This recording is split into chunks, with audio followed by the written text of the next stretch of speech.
mind for justice. For the first day, they wake up and don't immediately think of this. Beth Nissen, CNN, New York.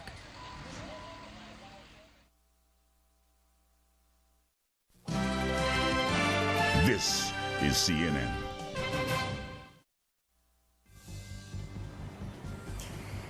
The recovery begins in New York City, one step at a time. Schools do reopen today. The airport's on a limited basis. But the news is grim. The rescue work is also going on at a time when the medical examiner says he has 5,000 body bags in stock, but plans to order 5,000 more. On the investigative front, a man and his brother, suspected hijackers from Saudi Arabia, just two of the many suspects the government is zeroing in on this morning, 46 hours after terrorist attack the United States of America. Good morning. Thank you very much for joining us this morning. I'm Paula Zahn, reporting from New York. And I'm Miles O'Brien from the CNN Center in Atlanta. Good morning to you, Paula, New York. I assume Sunday And Miles, we're going to start off this morning by talking about how the investigation is proceeding on a number of fronts. We go to Eileen O'Connor, who will help us understand what has transpired over the last 12 hours. Eileen, a bunch of men taken into custody, some of them released. What do we know at this hour? Well, we know, Paula, that German police have in fact brought in for questioning a woman and an airport worker in Hamburg. Now, federal law enforcement authorities here were led to Hamburg to investigate that city because of links with two suspected hijackers. One is Mohammed Atta, the other one is Marwan al-Shaki. Now, both of those men, police were led to, law enforcement officials were led to, through a car that was seized at Logan Airport. It was a Mitsubishi. It was rented, a rental car, but it was rented by Mohammed Atta. And inside that car was some very helpful information, a flight training manual, and some documents. And of course, Atta, in doing a cross-check of his documents, it led him back to Florida and to a flight training school in Coral Springs, in Venice, at the airport in Venice, and to an address in Coral Springs. Police have been to that address. They have searched that address. They have also spoken to the head of that flight school and to another man who was a landlord for these two men for a few weeks. And so authorities have linked that car and these suspected hijackers. Again, also there is another linkage to another group of pilots. These were the men that went from Portland, Maine, and now police were led to them because of a car that they impounded in Portland, Maine. This led them to Adnan Bukhari and Amir Bukhari, and we have pictures of both of those men. Now, they were living in Vero Beach, Florida, which is also, and they were indicated, their records indicated that they had attended a flight school in Vero Beach, Flight Safety International. This, as you see, is a picture of Adnan Bukhari. His brother Amir lived across town. Now, next door to Adnan was a man named Amari, is the name we're getting, Al-Amari, and they are looking at him perhaps as another suspected hijacker, or perhaps law enforcement sources are telling me as a material witness. They are seeking that man. Now, these two brothers went to this Flight Safety International school, and again, as I said, they were linked to this car rented in Portland. Police believe that all these four men were the two sets of pilots that ended up flying those two flights out of Boston, the flights that actually went into the World Trade Center. Law enforcement authorities are looking at other flight schools in Florida, and they are looking there because they believe that other pilots were in fact trained at other flight schools in Florida, and are the ones that will be linked eventually to the Newark flight and to the Dulles flight. Now, they started looking at flight schools, obviously through those rental cars, but also because the authorities believed it took great skill to fly those planes into the World Trade Center towers, and also great skill to maneuver into the Pentagon. So right now they're back tracing all of these men's steps, and they also have leads on some other steps that some of the other hijackers may have taken. Paula?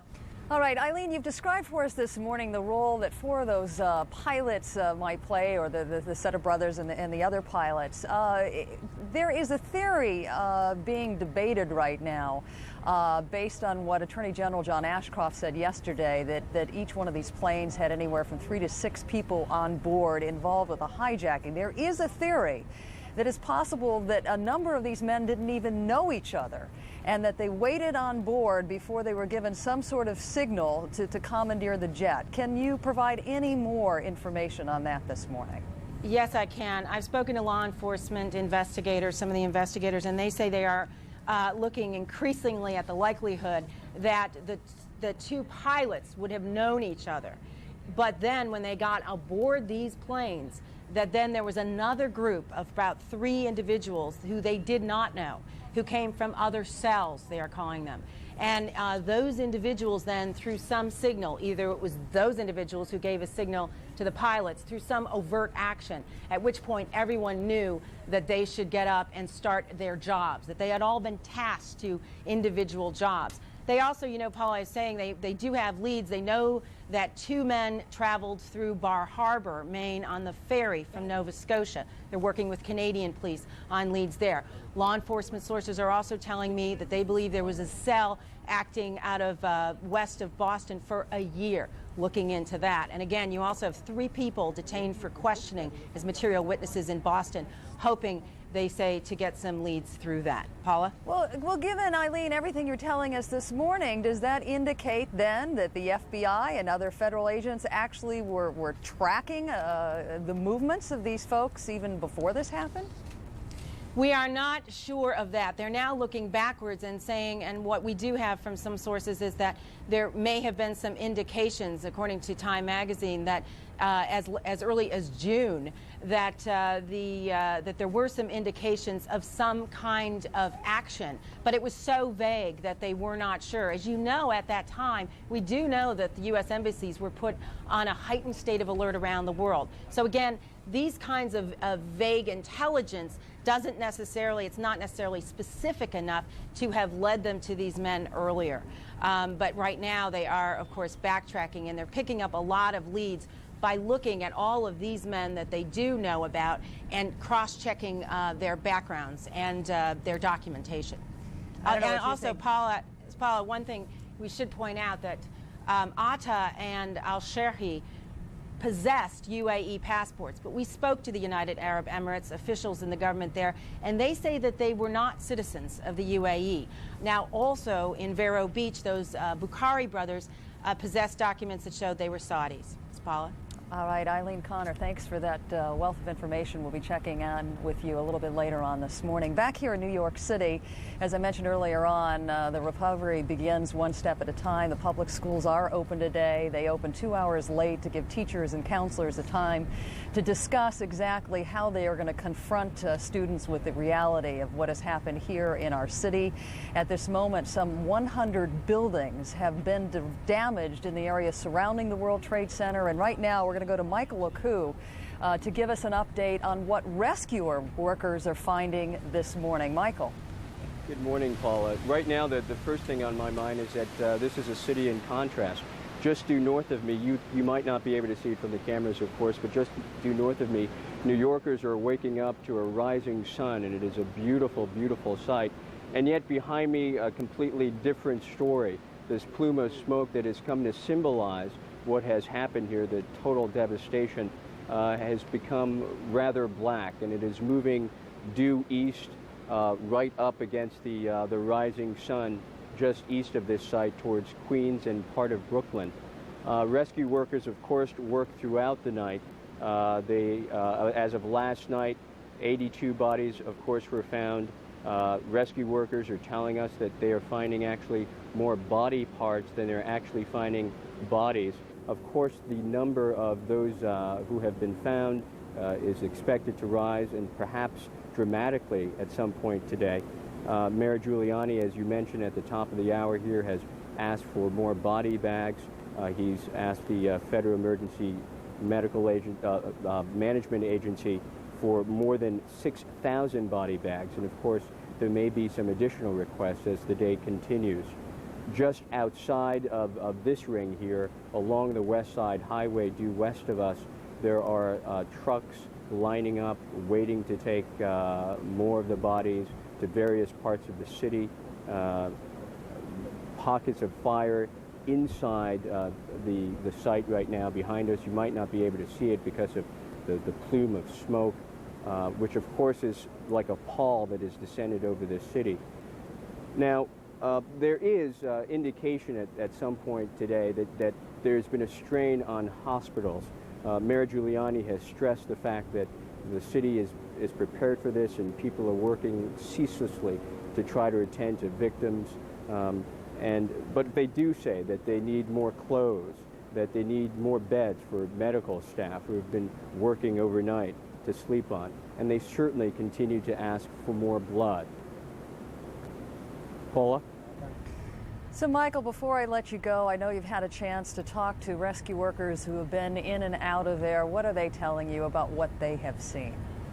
Well, you can't use negative words too much for a story like this. It is absolutely gruesome. When I say that this plume of smoke is like a pall that's descended over the city, well, it's the rescue workers who are at ground zero seeing this. There's twisted metal, there is debris all over the street. There are basically inches of ash and soot, what appears to be ash and soot, which of course is just material and papers that have burned throughout the past 48 hours here. And they're saying that they're finding body parts. And again, more body parts than they're actually finding bodies. The interesting thing is what is going to happen tonight? How will the rescue workers be affected by what we expect is going to be a major weather change? It's a beautiful, clear day today, but we expect that we might get some rain tonight. Will that affect what they have to do? Will it actually cool down the fires that are inside that are making it so dangerous for the rescue workers to get even closer? Or will it completely make things more difficult for them, obscure their view and make it physically more uncomfortable? That remains to be seen. Paula. Michael, thank you so much for that update. We have talked so much over the last 24 hours or so of what it is like for many families in New York City who are awaiting news, either confirmation that they've lost a family member or a status report on their medical condition if in fact they were successfully transferred to one of these local hospitals. Joining us now is a man who is in that very painful kind of limbo that is Chris Mills. Welcome. Thank you. Who are you missing? My girlfriend, Danielle Kasoulas. She worked for Cantor Fitzgerald in the second tower of the Trade Center to fall. I had received a phone call a little bit before 9 o'clock that a plane had hit the Trade Center. At that time, I don't think anyone knew the severity of what had happened. I had immediately run out of the building. I was working in Midtown to try to call her. I tried her on her office phone. I couldn't reach them. By the time I had gotten out to the street, I had friends who were calling me, telling me they were seeing what was going on down there and trying to get a hold of Danielle. I made it about 2 blocks or so before I could actually see the Trade Center, and I got her on the cell phone, and they were on the 104th floor. You actually established contact with her on the cell phone? I was talking to her, my cell phone to her cell phone. She was with other people. I don't know how many other people. They were scared.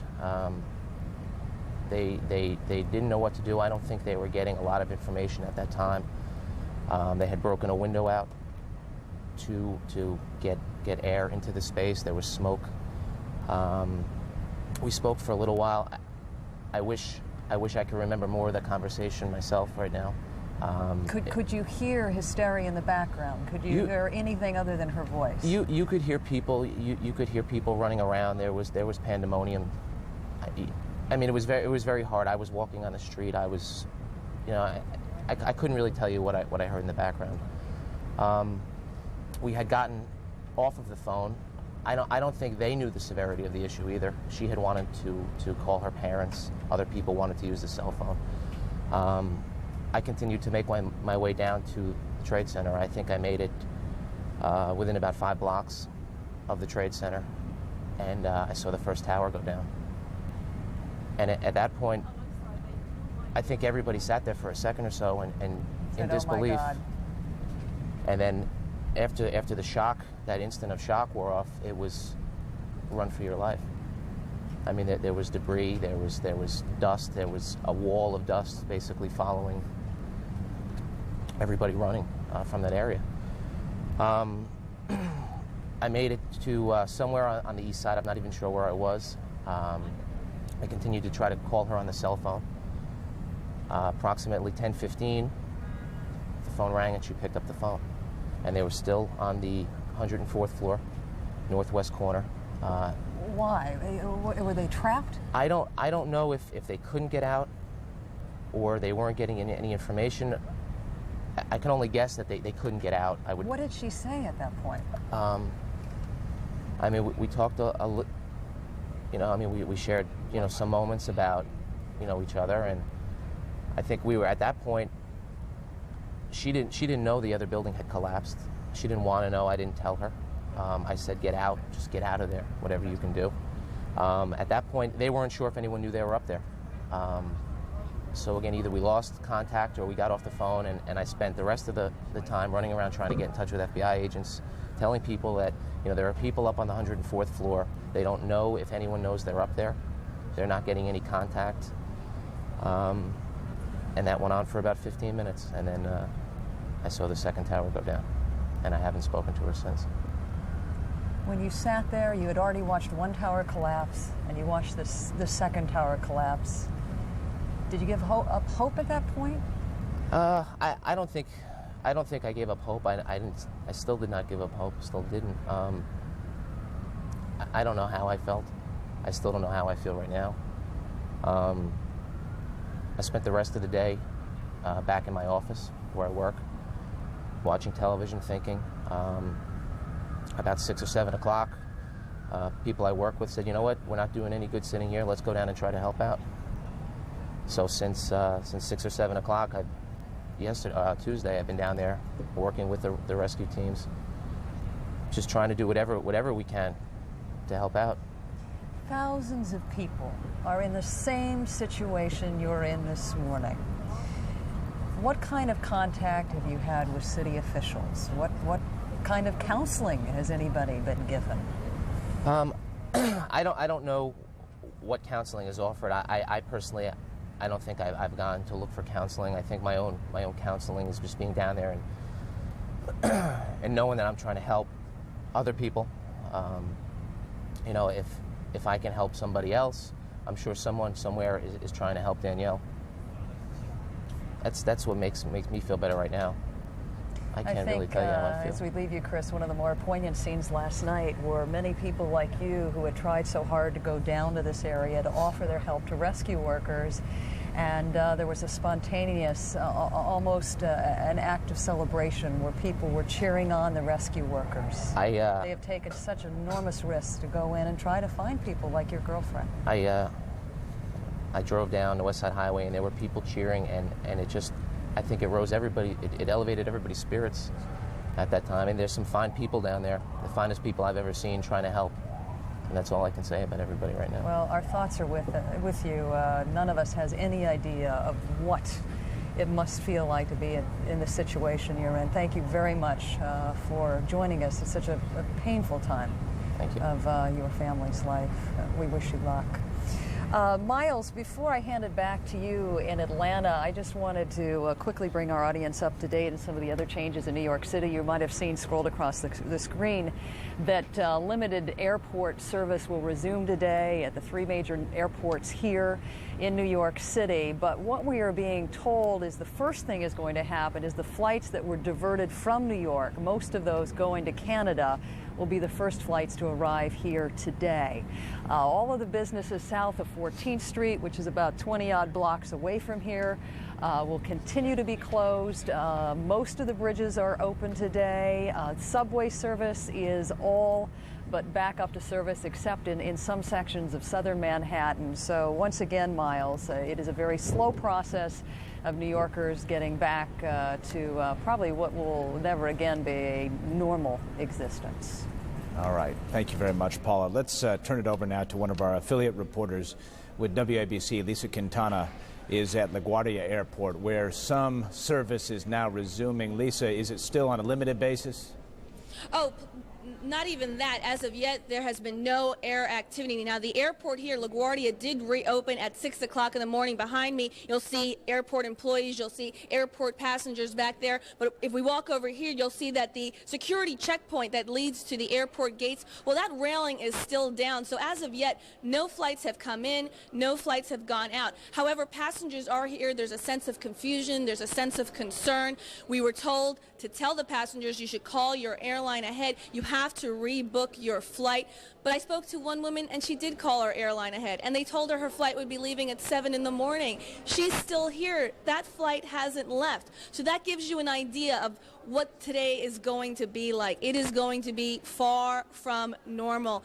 If you do call ahead, if you do come to the airport, you have to be very patient. Like I said, it'll be a far from normal day. Again, a lot of security changes, no curbside check-in, movement inside the terminal will be restricted. They only want ticketed passengers inside here. They don't want people to meet and greet people who are arriving on these planes.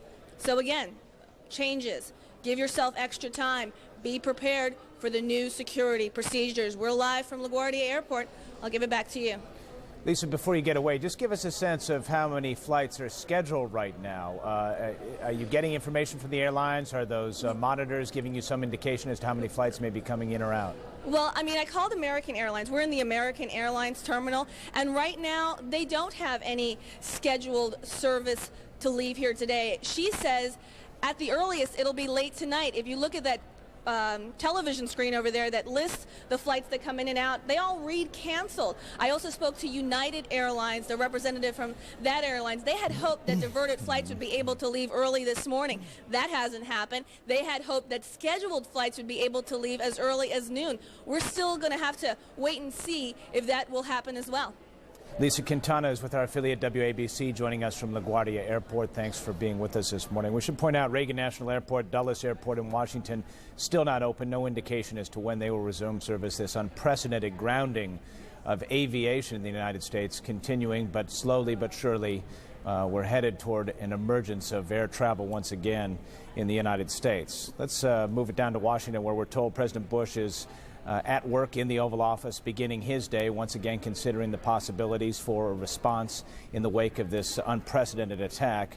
Over at the Pentagon, a very visible sign of that. CNN's Bob Franken standing by in front of the Pentagon as the efforts there continue to pick through the debris and begin an investigation. Bob.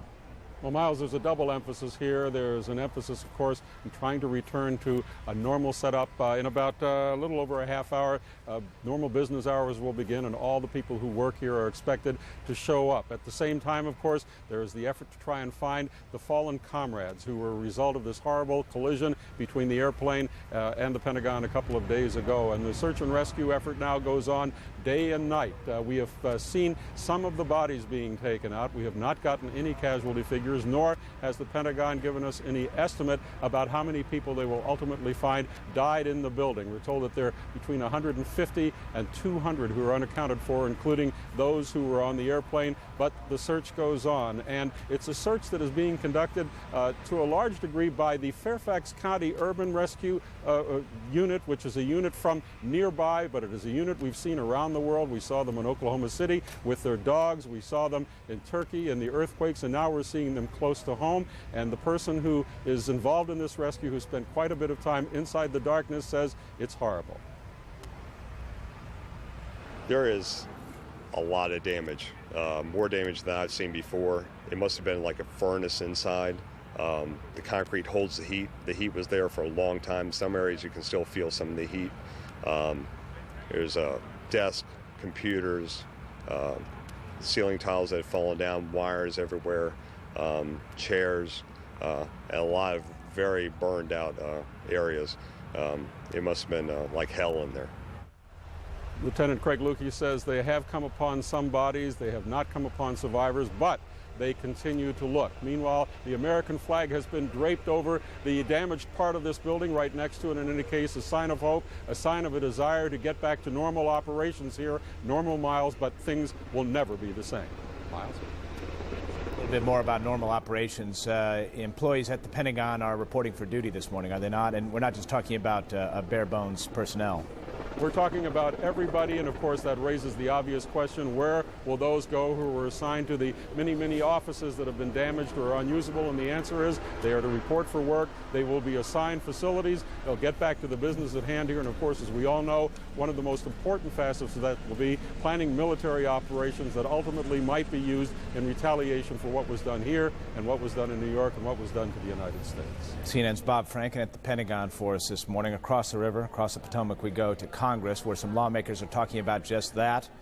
A resolution of resolve, perhaps. It would support the use of military force, perhaps to respond to Tuesday's terrorist attacks. Congressional leaders are negotiating with the White House on the exact language of all this. They hope to come to some agreement later today. More on this from our congressional correspondent, Kate Snow, who is on Capitol Hill. Kate, what is the discussion here? Is there a debate over the resolution? There is. We understand from sources, Miles, that this debate was started by the White House requesting that Congress take a look at some sort of use of force resolution, some sort of resolution that would outline or allow some latitude for the president in the case that the president and the administration decide that force is warranted. This is something that's been done before. Similar measures were passed during the Vietnam War and during the Persian Gulf. Now, it is very much in a state of flux. It's being negotiated. We understand more meetings scheduled today between congressional negotiators and the White House on that front. On another front, the Congress probably will take up today an effort, a spending bill, an emergency spending bill, and that would provide some money up front for some of the things that are needed right away. Emergency spending that would give the administration money for rescue, for repairs, also for counterterrorism efforts. That effort, we understand from the House Appropriations Chairman, could be with a price tag of about $20 billion, that's billion with a B, dollars, although that's still a little bit in flux as well. Late last night we were told that the figure would be $20 billion and that the bill would outline things that this money could be spent on, and that's anti-terrorism efforts, increasing transit security, repairing public facilities, and supporting national security. Within those broad categories, Miles, the president would then have latitude to spend the money as the administration sees fit, to move money around. This would just be a first step, I'm told by sources here on Capitol Hill. This would be one of perhaps several bills down the road, but a first step to at least initially give the president some money that obviously is much needed at this critical time. Miles? Kate, clearly we're in uncharted territory here, but we're talking about a declaration of war against whom? Well, we're talking about, we have to be very careful with the language. What's being discussed is a resolution supporting the use of military force, and the language is very careful, and it's being negotiated now. There's been a lot of talk about should there be a declaration of war, and that very question that you just raised is the one that's been raised all over Capitol Hill. If you did a declaration of war, who would you declare war against? It doesn't fit any of the previous models. It doesn't fit the War Powers Act. So there's a lot of talk, a lot of discussion, and just to reemphasize, it's a fluid discussion, and no decision's been made about any resolution, but that's the effort. The White House would like to see some resolution put up that the Congress could vote on, just to give the president some much-needed backing. How quickly are we likely to see that vote, Kate? One source told us last night, this could take days, so we don't know. We know that they're in meetings again today. We do know on the funding front that I just mentioned, the $20 billion appropriations bill, emergency spending bill, if you will, that's likely to come up today. Miles, they want to get that to the president by today. All right, CNN's Kate Snow on Capitol Hill. We should tell our viewers at 7:35 Eastern Time, about 7 minutes from now, we will hear from the Attorney General of the United States, John Ashcroft, a live interview here on CNN. Stay with us for that. Let's go back to Paula in New York.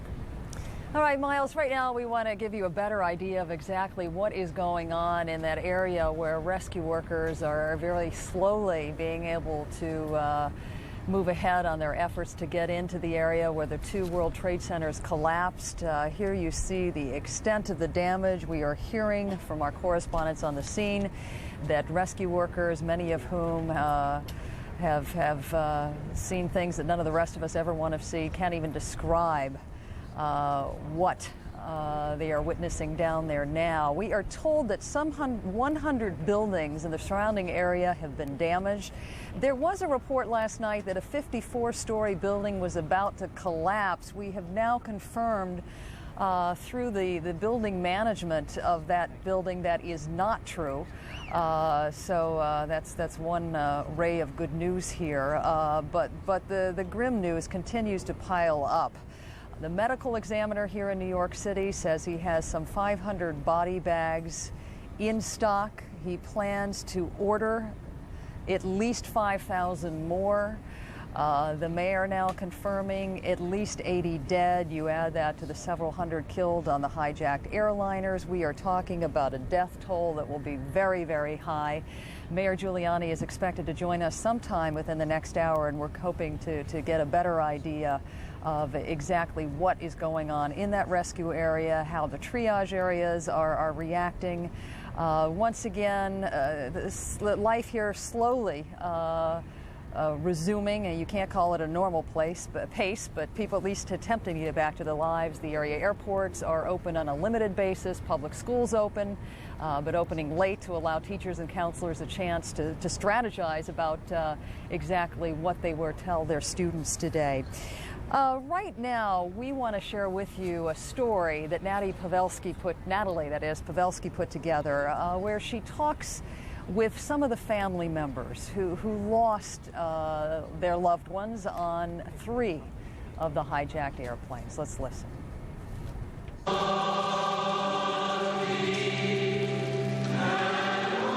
In Burlington, Vermont, a special mass as a bishop grieves the death of his brother, David Angel, executive producer of the show Frasier on NBC. He died with his wife, Lynn, when their plane crashed into the World Trade Center. He brought, and I think that's how we want to remember him.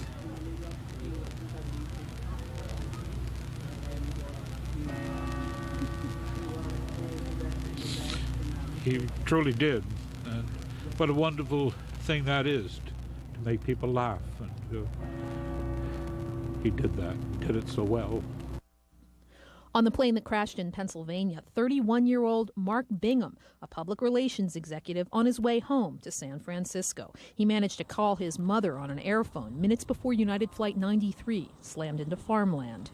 He said, "I want to let you know that I love you."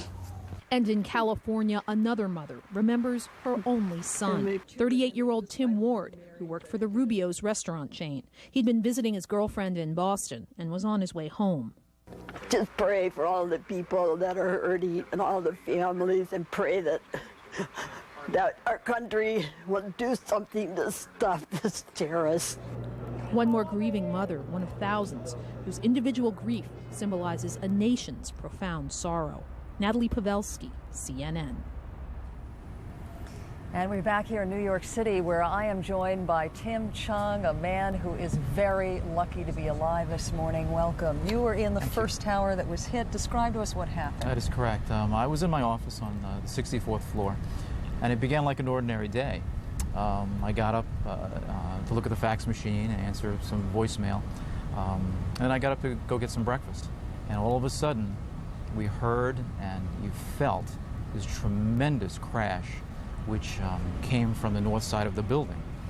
The building rocked like you were on a ship, and it swayed back and forth a couple of times. And I remember just standing there and thinking, I think this could be it.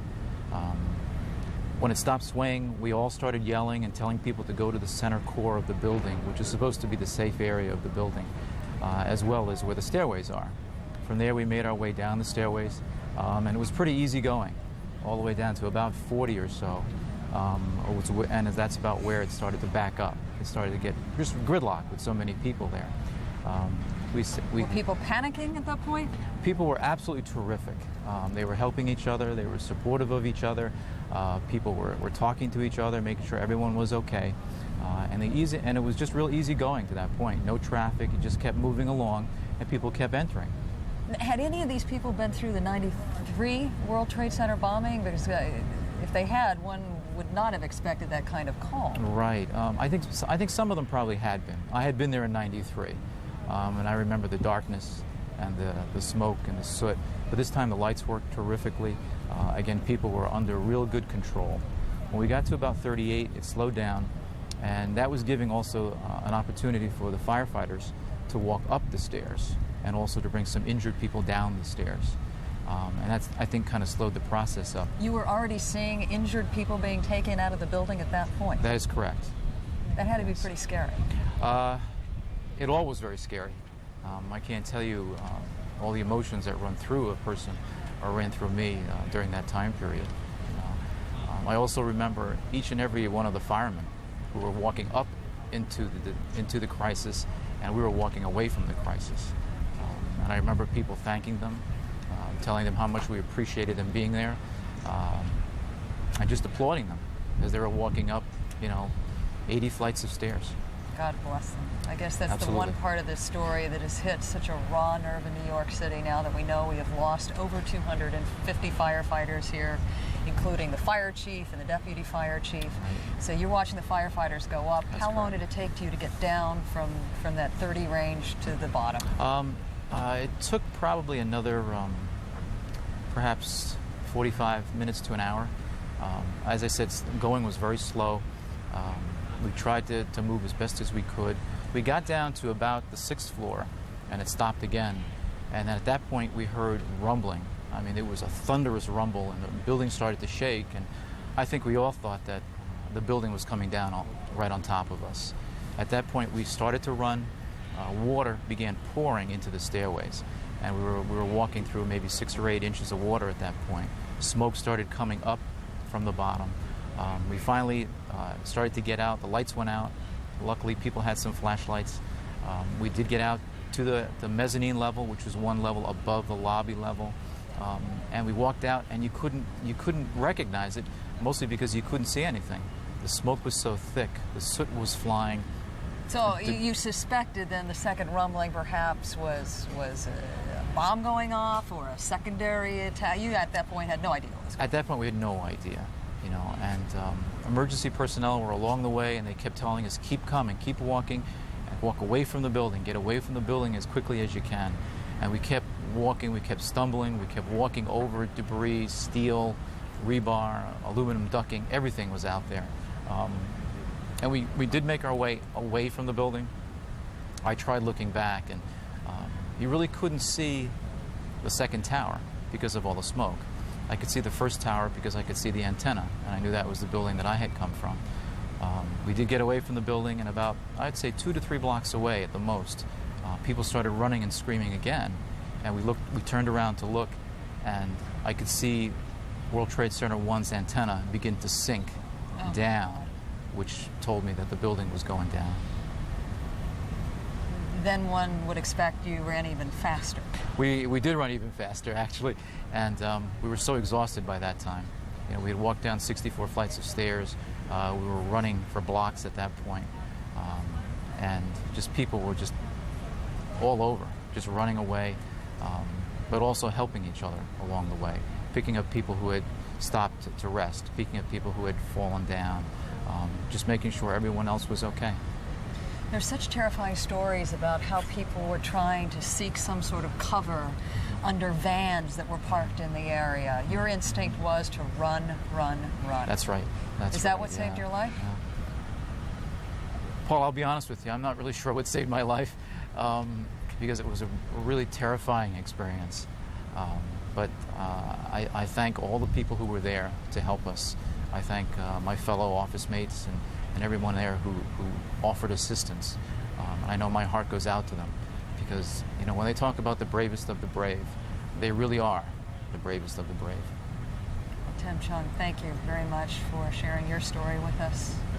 And we wish you the best as you try to find some sense of, not normalcy, but some new pattern to your life. Thank you very much. Thank you. And Miles, what you've just heard Tim say is a sentiment that is expressed over and over again here.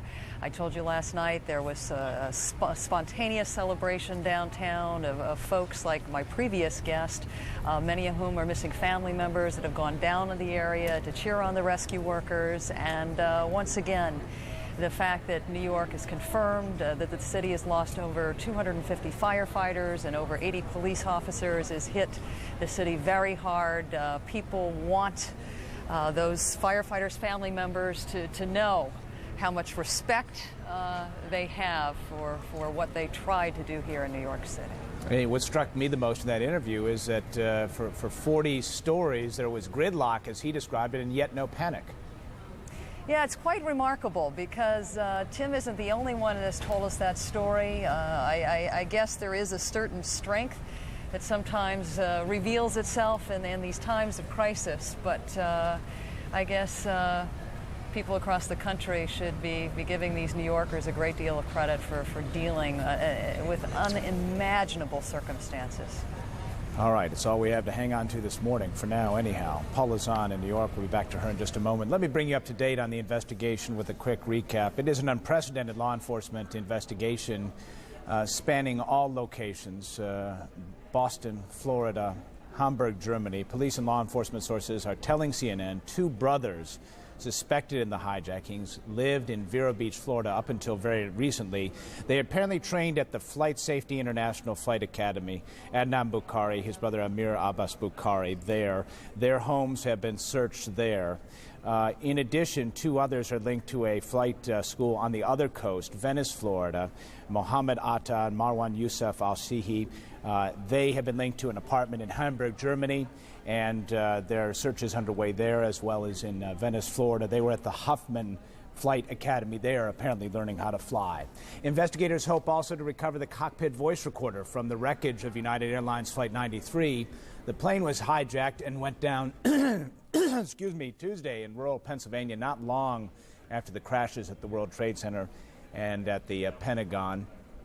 It was bound for Washington by radar track accounts that we've had. There are some reports the White House might have been the target of that particular flight, perhaps Camp David, perhaps Air Force One. It is not known. Phone calls from several passengers on board that flight indicate there was a decision to attack the terrorists on board. The passengers on that particular plane were made aware of the fact that a previous plane had struck the World Trade Center, and subsequent to that decision, relayed to family members on the ground, this plane crashed into a farmer's field in rural Pennsylvania. Law enforcement sources are telling CNN as many as 50 people may have helped plan and carry out Tuesday's attacks, and all obviously very well coordinated.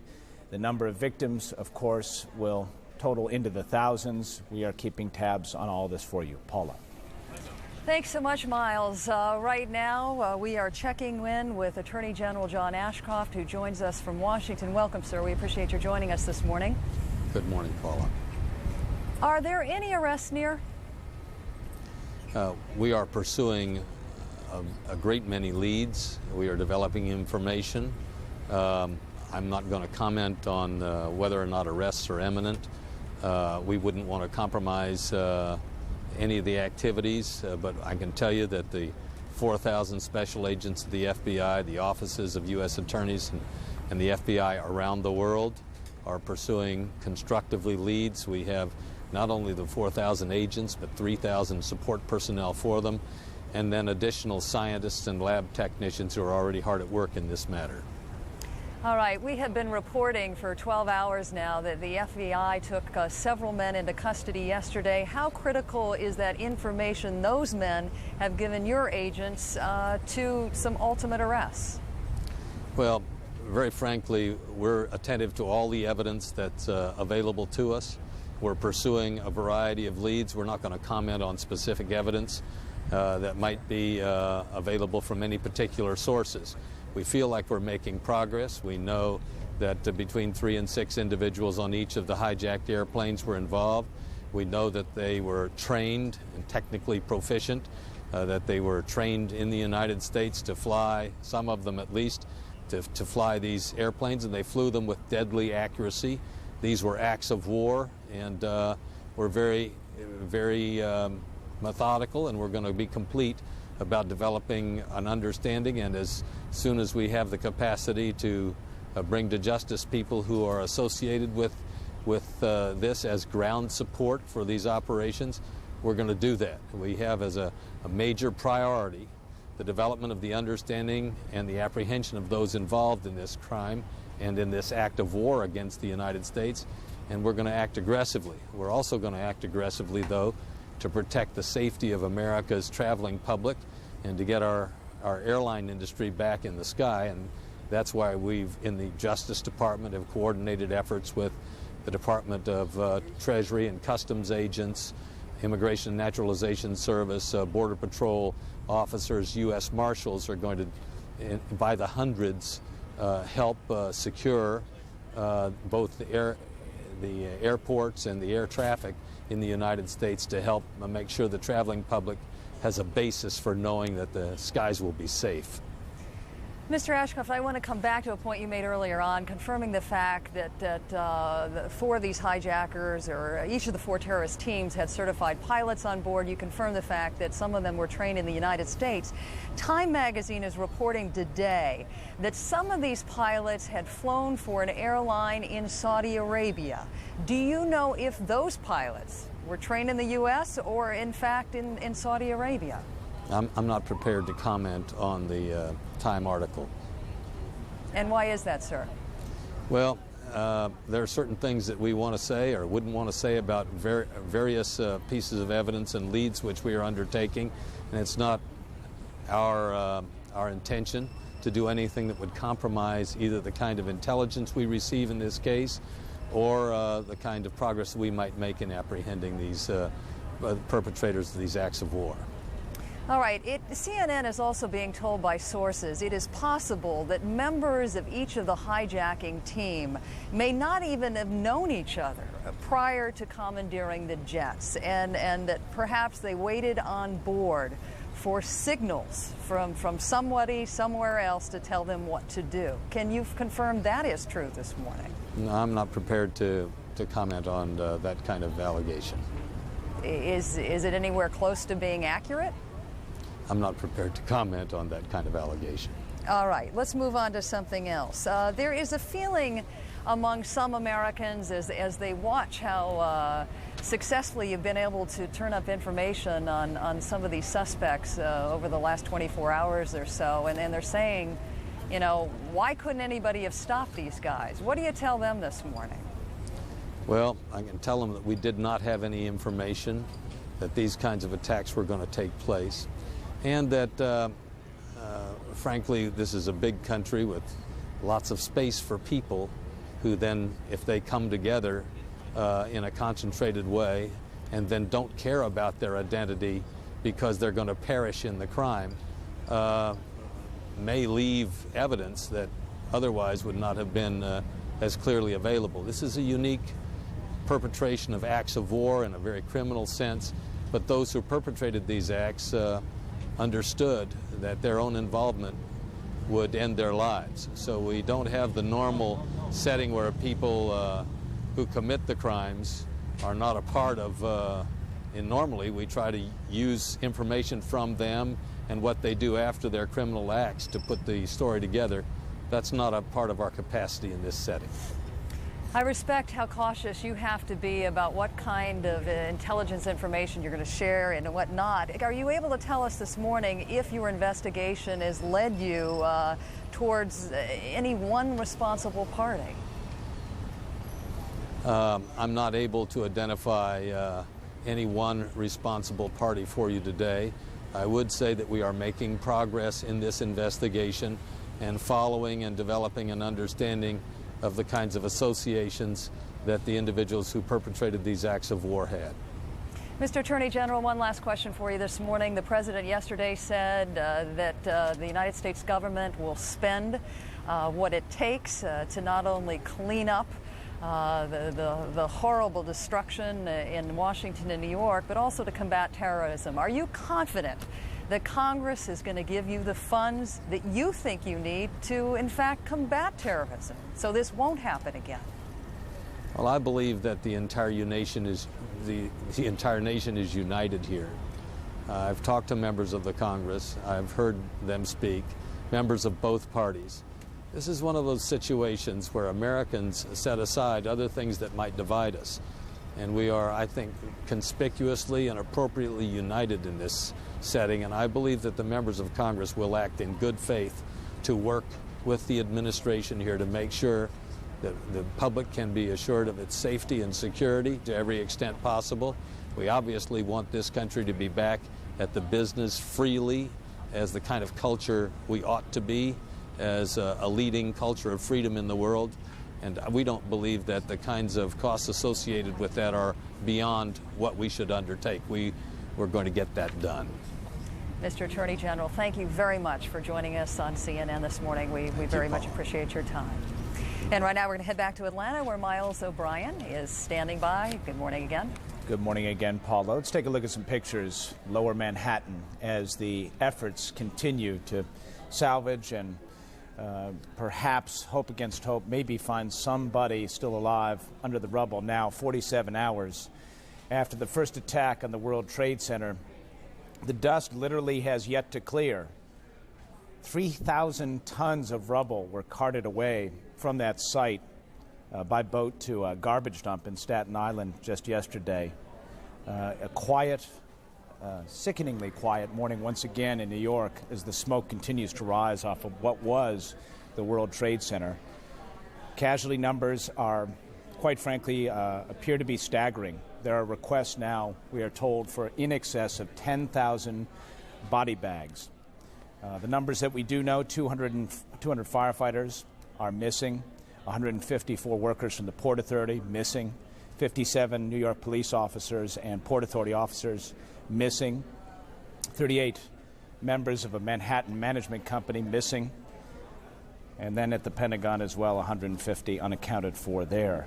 The numbers will continue to rise. Meanwhile, hospitals all around New York, medical personnel are taxed trying to take care of severely injured people, many of them burned, many of them facing severe trauma. Brian Palmer is at St. Vincent's Hospital. Brian. Good morning, Miles. We are indeed in front of St. Vincent's. You can see the streets behind us are actually quite quiet. There was an auxiliary police officer was just brought in a few minutes ago with respiratory problems. About 453 people have been through the ER at St. Vincent's, 263 at affiliated hospitals in the outer boroughs. Not the numbers that they were expecting, not the numbers that they were hoping. Now, 4 people who were pulled from the rubble yesterday were actually brought to Bellevue Hospital, but most, in fact, according to the hospital spokesman, all of the emergency services personnel were brought here to St. Vincent's. St. Vincent's will most likely emerge as the trauma center, pretty much the main trauma center in Manhattan, north of the blast zone, because of the state of emergency announced by Mayor Giuliani last night. From 14th Street north to the southern tip of Manhattan, this is a frozen zone. Authorized vehicles, police vehicles, emergency vehicles only, and whatever vehicles get permission from the police department. Now, a hospital spokesman also repeated the mayor's announcement last night that a citywide patient services center is being set up at the Lexington Avenue Armory, which is on the east side of Manhattan, where people can come to file missing persons reports. And it's also going to be a clearinghouse. There will be grief counselors on site. Miles? Brian, do you have any sense how many patients at these hospitals might in fact be unidentified right now? There are a lot of families obviously trying to be reunited with people who they think might be injured and under the care of one of these hospitals. Miles, there's not a lot of information of that level of specificity coming out. What people are suggesting is that they do contact the authorities, and I think the citywide patient services facility is going to be functioning, and people will be able to go to that center and also call to get that kind of information.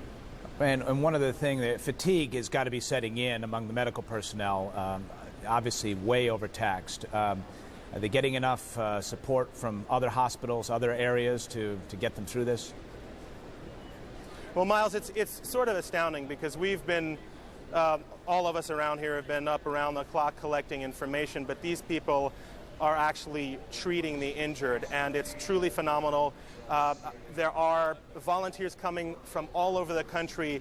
We've ran into people from as far south as Texas, people from Massachusetts. So folks are being spelled, they are being relieved, but I think they are being pretty overburdened. Now here at St. Vincent's, the onslaught of injured people that they braced for did not come, which is not a great sign. It leads people to believe that perhaps they're not a lot more, there just aren't tremendous numbers of injured, and that they may be pulling more bodies out of the blast site. Miles? CNN's Brian Palmer at St. Vincent Hospital in New York. Thank you very much for your time. Let's turn it now to the White House. CNN's Kelly Wallace on the North Lawn with word that the nation's air traffic, the nation's airport, might be on their way to some resumption of normalcy. Kelly. Well, Miles, yes, I was just handed a statement coming from the Transportation Secretary, Norman Mineta. Here's what we can tell you. The Secretary has ordered the National Airspace System reopened to commercial and private aviation effective 11 a.m. Eastern Time today. Now, that's for commercial and private aviation. That's the airspace system. The Secretary saying, though, that decisions about reopening airports will be made on a case-by-case basis. So, again, for people listening, sitting out there at home, each individual airport decisions being made on a case-by-case basis, but overall the national airspace system open for commercial and private traffic. Decisions, though, made for individual airspace, individual airports. Secretary Mineta saying this decision made after a series of meetings throughout the day and into last night. Secretary also saying that anyone planning on flying should check with the airline regarding the level of service and flight schedules, and to be sure to allow plenty of time to deal with the new security procedures. As CNN has reported all throughout the day yesterday, the Secretary ordering new security guidelines in place. Some of those guidelines include an end to curbside checking, many more searches going on of passengers and of luggage, and also, as we know, no knives allowed to be transported onto planes. That's the latest from here. Miles, back to you. Kelly, is it safe to presume then, if Mr. Mineta is issuing this, that all airports have basically indicated they're complying with the new rules? Well, I don't want to go too far here, Miles, to be perfectly frank and honest. Just handed this information. Obviously, an FAA has issued a directive yesterday calling on all the nation's airports to impose new security guidelines. And until airports adhere and implement those guidelines, they are not able to reopen. So you can be assured, according to the federal government, that if any airports go ahead and open up for operations, that they will have those new guidelines and new security measures in place. Miles? All right, CNN's Kelly Wallace at the White House. Let's head across the Potomac River to CNN's Patty Davis, who is at Ronald Reagan National Airport. Patty, it's hard to even describe the kind of logjam which has been created by this unprecedented grounding now for nearly 48 hours now, and it will extend beyond 48 hours. Any sense from the airlines there as to how long it will take to get things back to normal levels of flow? Well, that's a really good question here, and that's something that the airport authority is having to deal with. As far as this airport, in terms of being ready, it says it is ready, but having their announcement coming out earlier, before the announcement from the Department of Transportation that the airspace would be open today. Earlier today, Washington Reagan Airport had said that it would not be reopening for flights today. Now, that may change, being that the national airspace, it appears, has been reopened at about 11 a.m. this morning. But right now, it is a virtual ghost town here at this airport. Plane after plane sitting on the tarmac. Inside, also, the airport, virtually nobody, only janitors, a few workers for the airlines as well. As for Dulles Airport, it is unlikely. The airport authority says that there will be flights operating there until late this afternoon, if at all. Of course, that could change now that the airspace is reopening. Up to now, only flights that had been diverted were allowed to get into the skies. And in terms of when passengers, or what passengers should be expecting once they do come back to the airports, here's what one of the airline passenger groups had to say. The effect on airline passengers is going to be quite significant. You know, the old days where you could get to the airport at the last minute and, you know, run through to the counter and the gate and get on the airplane, those days are gone. It's going to be a very long, slow process to get through multiple layers of security. Now, New York airports, Newark, JFK, LaGuardia, also indicating that they are absolutely ready to accept passengers. They said that was depending on what the FAA did. It now appears that DOT has decided that it will reopen the airspace at 11 o'clock. Miles? All right, Patty, I think it's worth recapping for people who may be contemplating getting on a flight soon exactly what they might expect when they come to an airport. Well, at the airports across the nation, heightened security. There are a lot more police officers there. Also, you cannot bring any knives of any kind on board any of these airplanes at all. We're talking even those pocket knives. You cannot do curbside check-ins. here at the airport. You cannot check in off-site. You cannot, if you have an e-ticket, you cannot go directly to the gate. The FAA is requiring that everybody, even if you have a hard ticket, perhaps your travel agent issued you a boarding pass, everybody, all those passengers required to go to the gate, to the ticket counter to actually check in, physically check in. So it's going to be a longer process checking in. It's going to be a little bit more frustrating for passengers as they come to the airports today, perhaps through the rest of the week. But these security measures, these heightened security measures now in place. Miles? CNN's Patty Davis at Ronald Reagan National Airport in Washington. Let's turn it now to Bonnie Anderson, who is at Hartsfield Airport, the second busiest airport in the world, Atlanta, Georgia. Bonnie, what's the scene there? Well, Miles, as you know, on any given day, on any normal day at this time of the morning, Hartsfield would be a bustling hub of activity. Not so today. I can show you that there's